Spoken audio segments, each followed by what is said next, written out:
Hello guys! Di ba nga last time is gumamit tayo ng GeoSetter app para ma-export natin ang ating mga geotag photos into KML or KMZ file.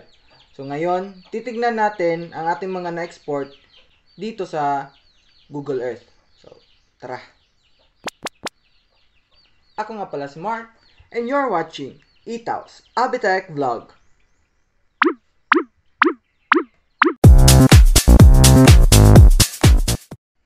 So, ito na nga yung geotag photos natin guys. So, ngayon try nating i-edit yung data ng isa nating geotag photo. So, ito, meron tayong altitude.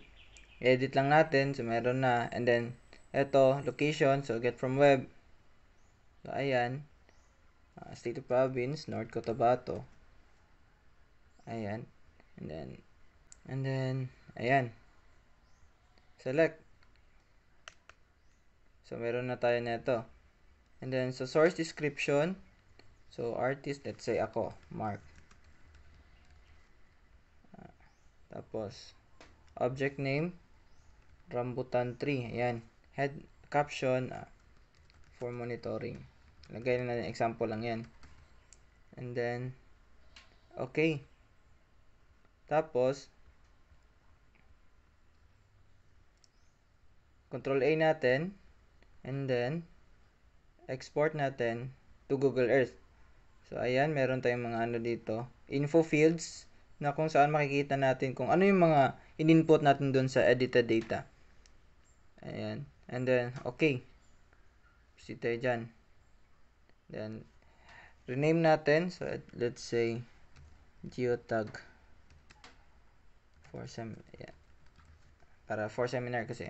Ito, save as type, Google Earth KMZ file. Then, save.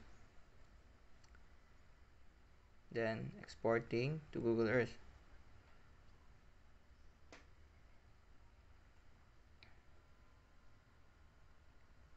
So, ayan. So, export is finished. So, since meron tayong file, punta tayo sa ating documents. Then, ito. Geotag for seminar. Drag lang natin ito sa ating browser. Para malagay natin dito sa Google Earth. So, ayan. So, ayun. Nagpakita na nga. Ito yung lugar namin. And then, based sa ating mga geotag photos, ito yung mga nagpakita. So, zoom in lang natin. And hanapin natin yung photo na inedit natin yung data. So, ayan. Zoom in na natin. Tsaka, i-click natin yung mga pictures. So, hanapin natin yung ilagyan ko ng kanina. Ayun. Ito na. So, ito yung photo na inedit natin yung data kanina. So, merong coordinates, GPS data, then caption for monitoring object name, rambutan tree. So, ayan. Ito yan. So, gamit itong Google Earth, nakikita natin yung mga photos na geotag natin. Ayan. So, pwede ring gamitin ito sa pangmalakihang scale. Yan. Which is ideal for crop monitoring. Yan. Ito lang yung lugar namin dito. So, yun na nga guys ang result kapag nilagay natin itong geotag photos natin sa Google Earth.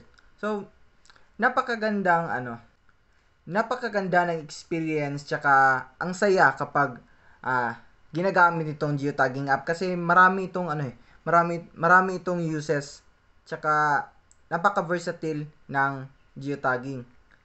And it can be applied into many usage for crop monitoring. So, shinare ko lang sa inyo yung parang general idea at saka general usage nitong geotagging.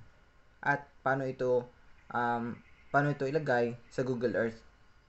So, yun lang. Sana may natutunan kayo and stay tuned for more exciting updates on innovative technology right here at Itaus Abitech Vlog. Bye!